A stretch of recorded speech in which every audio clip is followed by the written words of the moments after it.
시편 116편 12절 말씀입니다. 우리 한 목소리를 읽어보실까요? 내게 주신 모든 은혜를 내가 여호와께 무엇으로 보답할까? 어떤 분이 좋은 습관 세 가지에 대해 말씀을 하더라고요. 일하는 습관, 운동하는 습관, 공부하는 습관이 좋은 습관이다.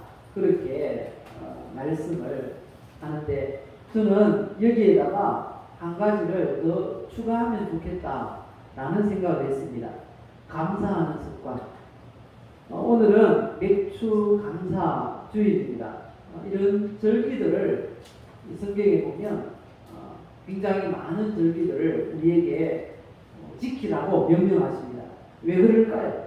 이 절기를 통해서 감사하는 그런 습관을 가지라는 하나님의 명령이다라는 생각을 해봅니다.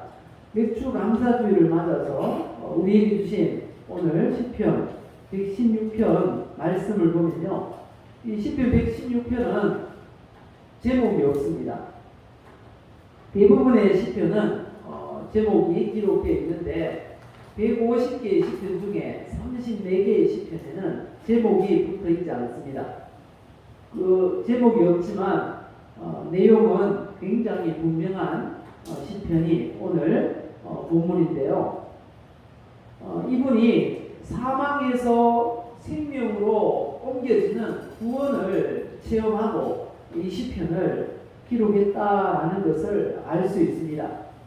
그러니까 하나님 앞에 이 고백하는 게 진심 어린 고백인 것입니다. 죽을 그런 위기에서 구원을 받은 것이죠. 죽다가 살아난 것입니다. 그러니까 진심으로 고백하는데 이런 고백을 하더라는 거죠. 오늘 116편 12절 말씀으로 우리도 함께 우리의 이 신앙을, 하나님을 향한 감사를, 또 그 은혜를 함께 고백해 보시면 좋겠습니다.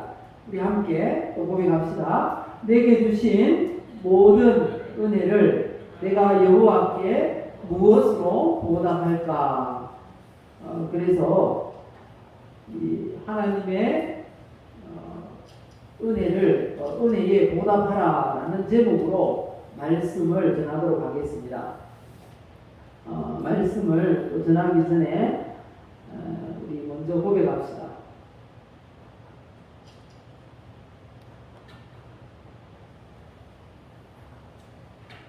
넘겨주세요. 나는 하나님의 사랑을 받고 있습니다. 하나님은 나를 치료하십니다. 하나님은 나에게 복을 주십니다. 하나님 은혜에 보답하며 살도록 도와주세요.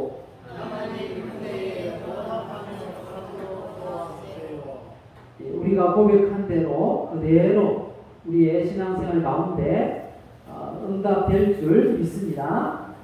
그렇게 되시기를 예수님의 이름으로 축복합니다. 오늘 본문을 통해서 우리가 보답해야 할 하나님의 은혜가 어떤 것인가, 그리고 어떻게 그 은혜에 보답하면서 할 수 있을지 살펴보도록 하겠습니다. 우리가 하나님께 보답해야 할 하나님의 은혜가 어떤 것일까요? 가만히 생각을 해보니까 한마디로 모든 것이 하나님의 은혜다라는 생각이 들더라고요. 우리가 이 땅에 태어나서 살아가는 것도 하나님의 은혜고, 우리의 부모님을 만난 것도, 또 형제들을 만난 것도 또 하나님의 은혜고, 지금도 이렇게 살아가고 있는 자체가 모든 게 하나님의 은혜 아니고서는 살아갈 수가 없는 것입니다. TV 프로그램 중에 제목은 잘 모르겠는데요, 그런 프로그램이 있더라고요.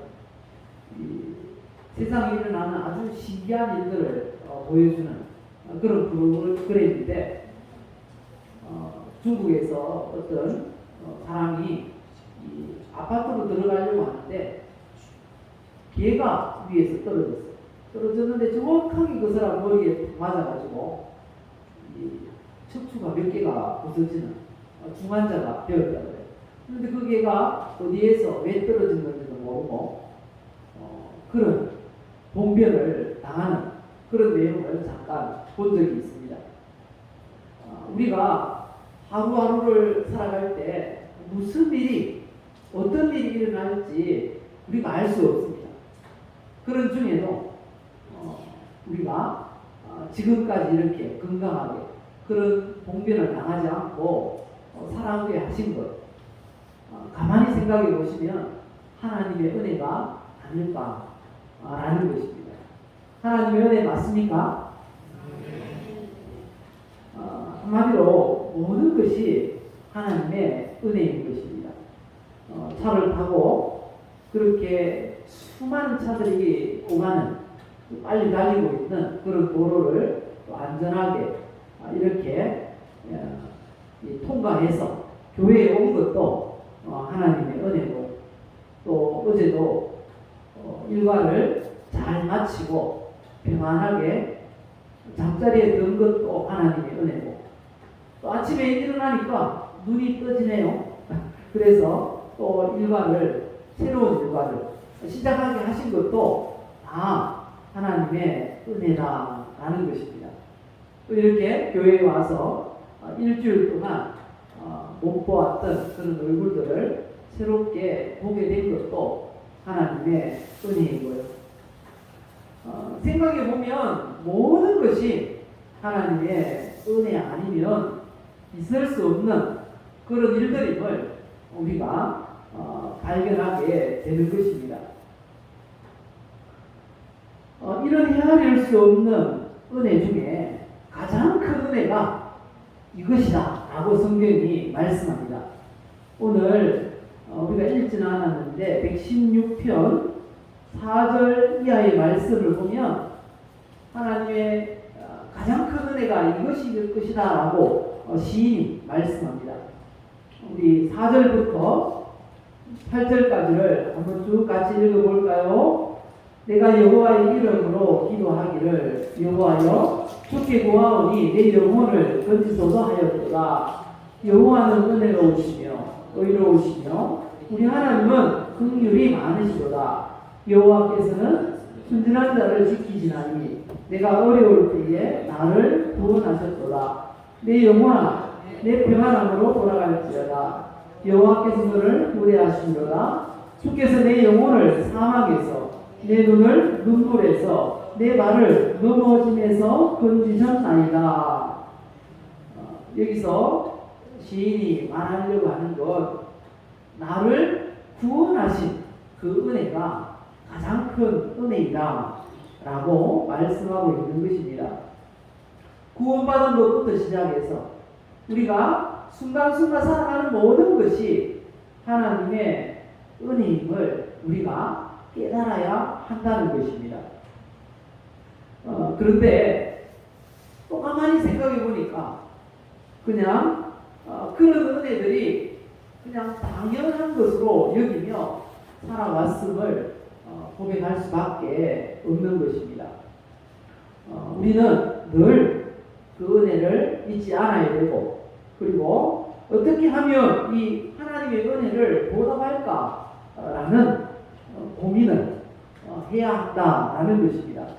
하나님의 은혜를 어떻게 보답하며 우리가 살 수 있을까요? 하나님의 은혜를 보답하기 위해서는요,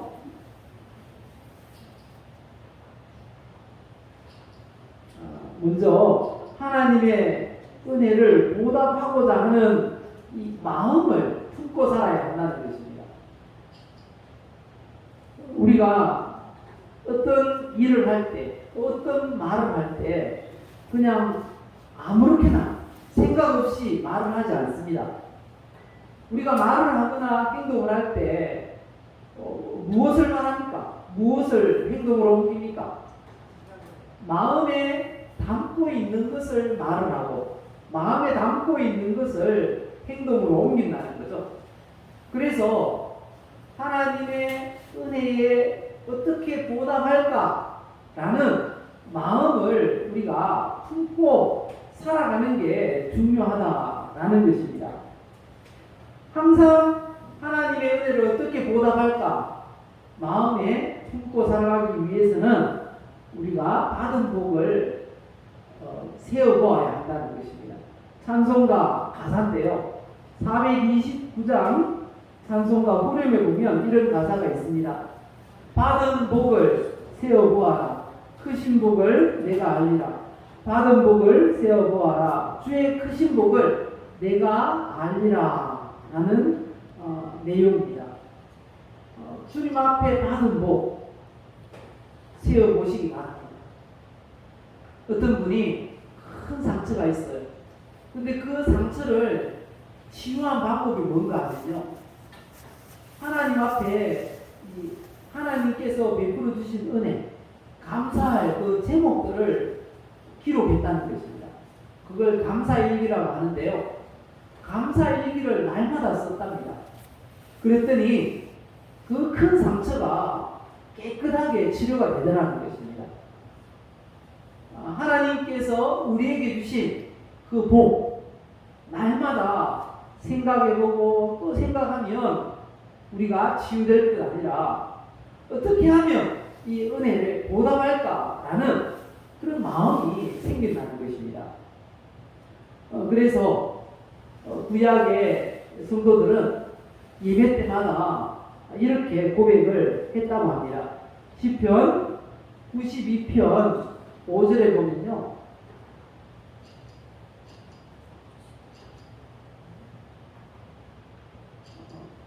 시편 92편 5절에 보면 여호와여 주께서 행하신 일이 어찌 그리 크신지요. 주께서 행하신 일이 어찌 그리 크신지요. 주의 생각이 매우 깊으시나이다. 이런 고백을 했다는 것입니다. 주께서 나에게 행하신 일이 어떻게 그렇게 크고 놀라운지요 라고 예배 때마다 고백을 하고 예배를 드렸답니다.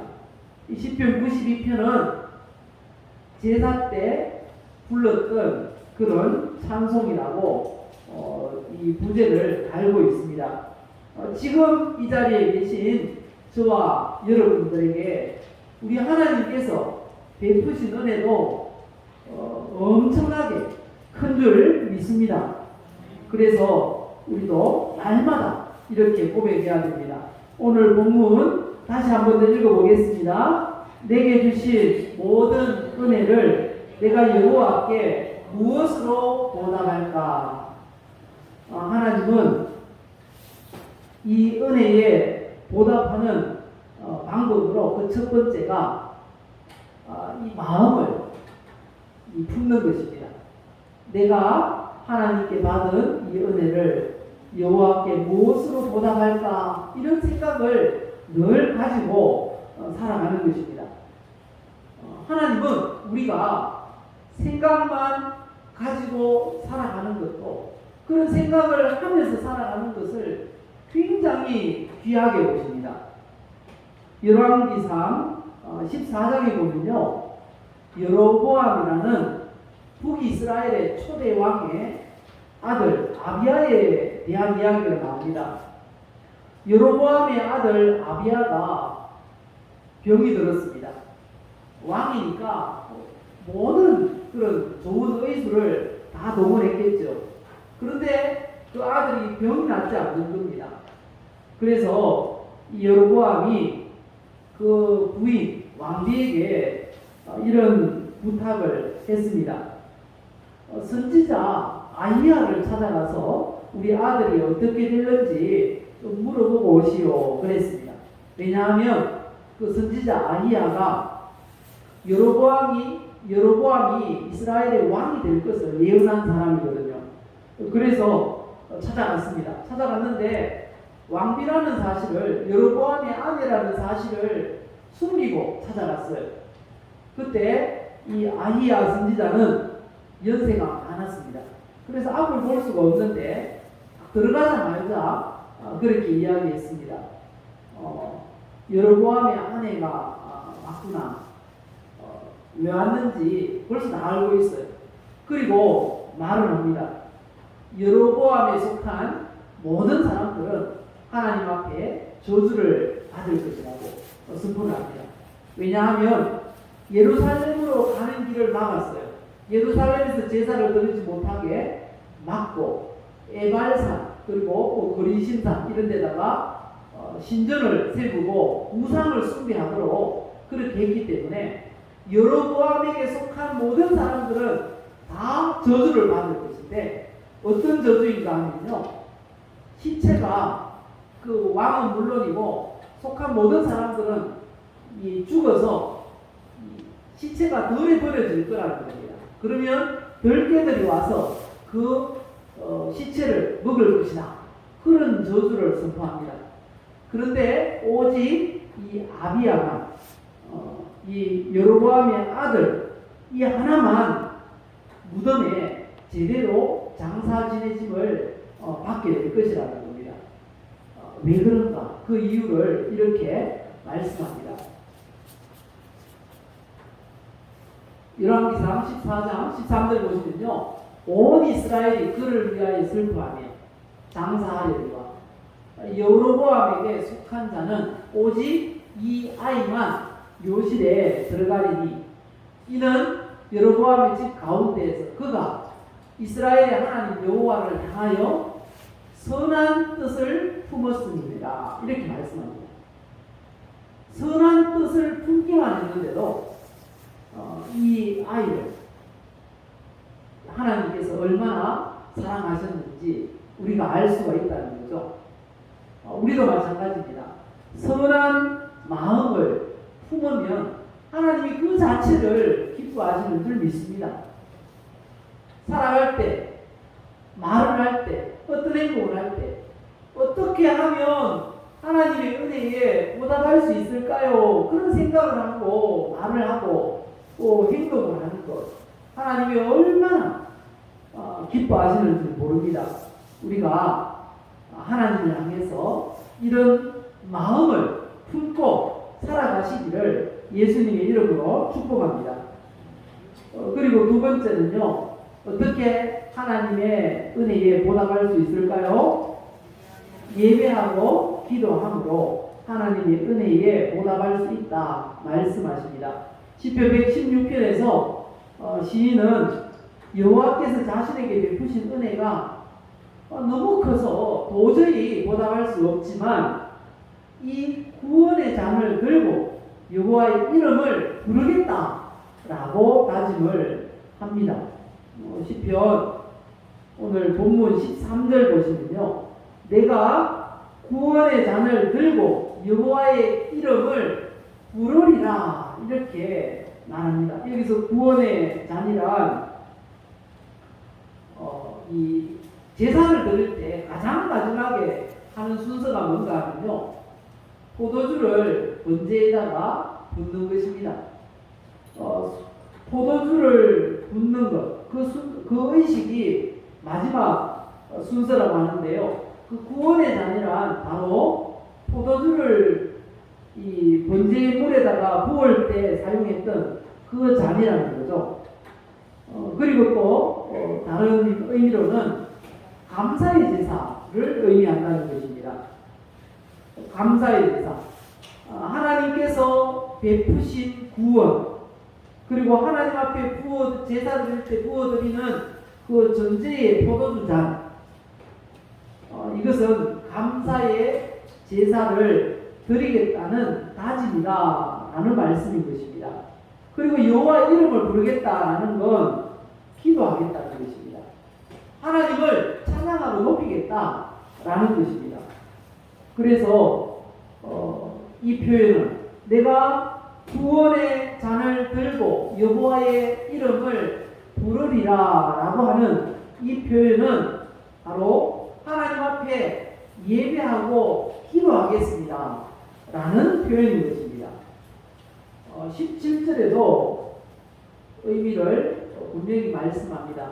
17절 보시면요. 내가 주께 감사제를 드리고 여호와의 이름을 부르리이다. 구원의 잔을 든다는 건 감사의 제사구나 라는 것을 우리가 알 수 있다는 겁니다. 예배 때마다 하나님이 가장 기뻐하시는 예배가 있어요. 그 예배가 어떤 예배인가 하면요. 바로 감사제라는 예배입니다. 감사의 예배. 하나님이 어떤 예배를 가장 기뻐하신다고요? 네, 감사의 예배. 그 감사의 예배를 얼마나 기뻐하시는지 황소를 드림보다 뿔이 있는 그리고 굽이 있는 황소를 드림보다 하나님은 감사의 제사를 더 기뻐하신다. 그렇게 다른 시편에서는 그렇게 노래를 하고 있는 것을 우리가 볼 수 있습니다. 하나님은 우리가 드리는 예배를 기뻐하십니다. 그 예배 중에도 어떤 예배요? 감사의 예배를 기뻐하신다는 겁니다. 우리 하나님 앞에 그 하나님의 은혜에 보답할 수 있는 방법, 그게 예배라는 겁니다. 예배. 그래서 우리가 매주일 드리는 예배가 귀한 것입니다. 그냥 매주일 드리는 예배, 잠깐 앉아 있다가 집에 가면 돼, 그렇게 생각하고 올지라도 하나님은 그 예배를 그렇게 기뻐하신다는 겁니다. 우리가 하나님의 은혜에 보답할 길이 없어요. 그런데 우리가 드리는 이 예배를 하나님이 은혜에 보답하는 것으로 그렇게 생각하신다는 것입니다. 우리가 드리는 예배가 얼마나 귀한 것인지 거기에다가 감사로 예배 드린다면 하나님은 그 예배를 얼마나 기뻐 받으실지 우리가 상상을 할 수 없어요. 예배 때마다 늘 감사로 예배하시기를 예수님의 이름으로 축복합니다. 우리가 드리는 예배 얼마나 귀중한지 모릅니다. 출애굽할 때 모세에게 그렇게 말씀하셨어요. 출애굽의 목적이 바로 예배다. 왜 이스라엘 백성들을 430년간 종살이 하던 이스라엘 백성들을 이끌어내셨는가? 이스라엘 백성들을 통해서 예배 받으시죠. 그게 출애굽기에 보면 10장에 그렇게 말씀하고 있습니다. 마지막에 있죠. 그들이 나를 섬길 것이다. 바로에게 이스라엘 백성들 내보내! 라고 말씀하셨어요. 왜 내보내야 되지? 이 애굽의 바로가 그렇게 의문을 가져요. 그때 모세가 하는 말입니다. 그들이 나를 섬길 것이다. 애굽에서 나가서 하나님 섬기도록 하라는 것입니다. 출애굽의 목적이 바로 예배라는 것을 우리에게 말씀하고 있습니다. 그리고 많은 절기들을 이 출애굽한 이스라엘 백성들에게 이야기합니다. 그 절기들 중에 이 세 절기를 말씀하는데요. 그 세 절기가 뭔가 하면 첫째는 무교절입니다. 무교절. 6월절입니다. 누룩이 없는 떡, 무교병이라고 하는데요. 그 누룩이 들어가지 않은 딱딱한 떡을 먹는 절기가 무교절입니다. 그 무교절은 언제 있는가 하면요. 6월절에 있습니다. 시간이 없어서 발효시키지 못하고 그냥 누룩이 들어가지 않은 떡을 구워서 먹으면서 그렇게 출애굽을 하도록 명령하셨거든요. 그래서 6월절 때는 무교병을 먹도록 되어 있습니다. 그래서 6월절이라고 하기도 하고 무교절이라고 하기도 합니다. 이스라엘 백성들이 구원받은 것을 기념하는 절기가 무교절입니다. 그리고 두 번째 절기는요. 이스라엘 백성들이 출애굽을 했습니다. 가나안 땅에 들어갔습니다. 가나안 땅에 들어가서 약 40일 있는 동안 7일이 49, 50일째네. 50일 있는 동안 50일 후에 첫 번째 수술을 하게 되었습니다. 그게 보리라고도 하고 밀이라고 하는데 그 절기를 맥추절. 가나안 땅에 들어가서 첫 번째 곡식을 거두었습니다. 그때 놀라운 일이 일어났어요. 그때까지 매일 아침에 만나가 하늘에서 내려왔는데 첫 번째 곡식을 거두고 나서 만나가 끊어졌습니다.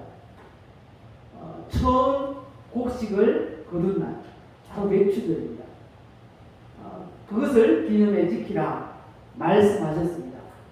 그리고 또 연말에 지킬 절기가 있어요. 수장절이라고 하죠. 밭에서 거둔 그 곡식들을 창고에 저장을 하는 것입니다. 그래서 내년까지 겨울을 지나고 그렇게 먹을 수 있는 양식을 주셨음을 감사하도록 하는 절기가 수장절이었습니다. 이 세 절기를 지키도록 하셨어요. 이 절기를 지키라는 건 계속해서 하나님을 예배하라라는 의미라는 것입니다. 계속해서 절기라는 것은 기억하라는 거죠. 매년 반복되는 그런 절기를 통해서 하나님 앞에 나와서 예배하라, 감사의 예배를 드리라 라는 말씀인 것입니다. 하나님은 이렇게 우리가 모여서 드리는 예배를 기뻐하십니다. 얼마나 기뻐하시는지 우리가 모여서 찬송할 때 이곳에 우리 하나님께서 거하시겠다고 약속하십니다. 시편 22편 3절에 보면 이스라엘의 찬송 중에 계시는 주님 이렇게 고백합니다. 이스라엘의 찬송 중이라는 건 예배 가운데 우리 주님 계신다는 거죠. 그리고 마태복음 18장에도 말씀하십니다. 두세 사람이 내 이름으로 모인 곳에 나도 그들 중에 계신다. 우리가 모인 이곳에 우리 주님이 임재하시고 우리 예배를 받으시는 줄 믿습니다. 그래서 우리가 감사로 예배하는 것이 하나님의 그 크신 은혜에 보답하는 것인 줄 믿습니다. 그리고 마지막 세 번째, 하나님의 말씀에 순종하는 것이 하나님의 은혜에 보답하는 것입니다. 오늘 시편 116편 14절 이하에 이렇게 말씀합니다.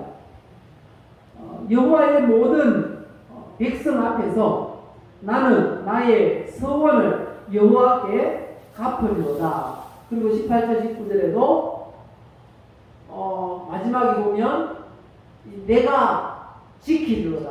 무엇을요? 여호와께 서원한 것을 지키겠다고. 19절에도 여호와의 성전 뜰에서 지키리로다 이렇게 말씀합니다. 하나님 앞에 서원한 것, 하나님의 말씀대로 순종하며 살겠다는 고백인 것입니다. 하나님의 은혜가 너무나 커서 갚을 수 없지만 우리가 하나님 말씀에 순종하는 것이 바로 하나님의 은혜에 보답하는 것임을 우리에게 말씀하고 있습니다.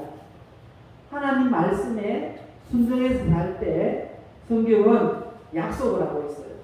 그리고 하나님 말씀에 순종하지 않을 때 또 이렇게 하겠다고 성경이 약속합니다. 순종할 때 하나님께서 은혜에 보답하는 것으로 알고 복을 주시겠다는 겁니다. 28장 1절에 그렇게 말씀합니다.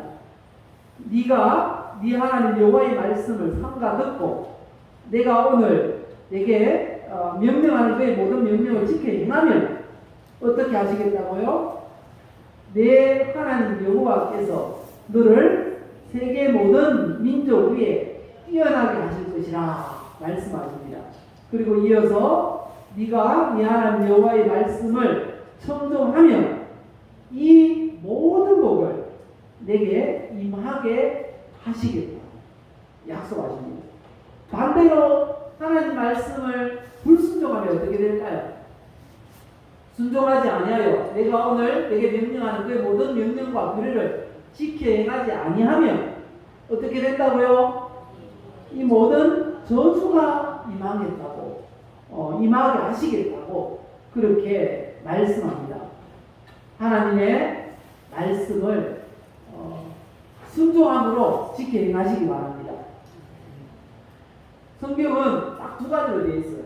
하라, 하지 마라. 하면 복을 받고 하지 않으면 저주를 받을 것이야. 이게 말씀 전체입니다. 하나님께서 하라고 하시는 말씀에 순종하시기를 예수님의 이름으로 축복합니다. 그리고 하지 마라 하는 말씀은 안 하기로 순종하시기를 예수님의 이름으로 축복합니다. 그러면 복 주시겠대요. 은혜에 보답하는 거로 알고 복 주시겠다 말씀하십니다. 하나님의 말씀에 순종하시기를 예수님의 이름으로 축복합니다. 결론을 맺겠습니다.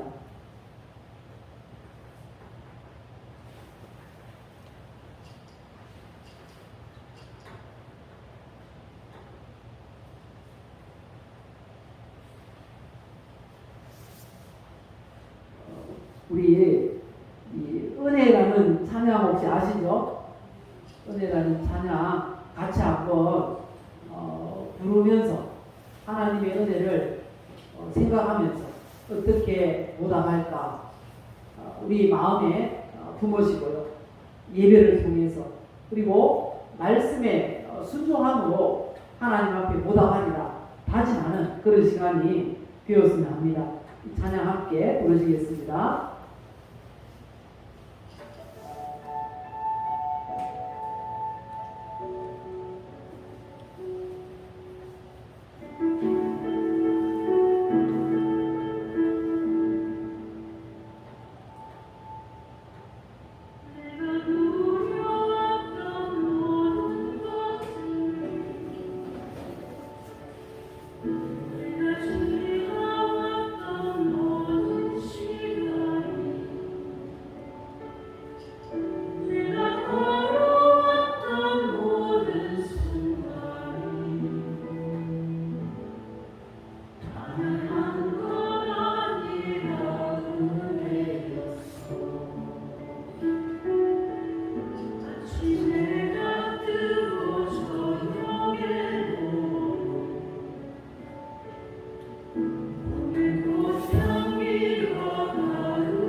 여러분이 기도했으면 좋겠습니다. 하나님의 은혜에 어떻게 무엇으로 보답할까 마음을 품는 그 마음을 품고 사는 내가 되게 하옵소서 기도하시고요. 또 감사로 늘 예배함으로 보답할 수 있다고 말씀하십니다. 그리고 말씀에 순종함으로 하나님의 은혜에 보답할 수 있다 말씀하십니다. 그런 이 모습으로 그렇게 함으로 은혜에 보답하는 삶을 살게 하옵소서. 주여 한번 부르시고 함께 기도하겠습니다.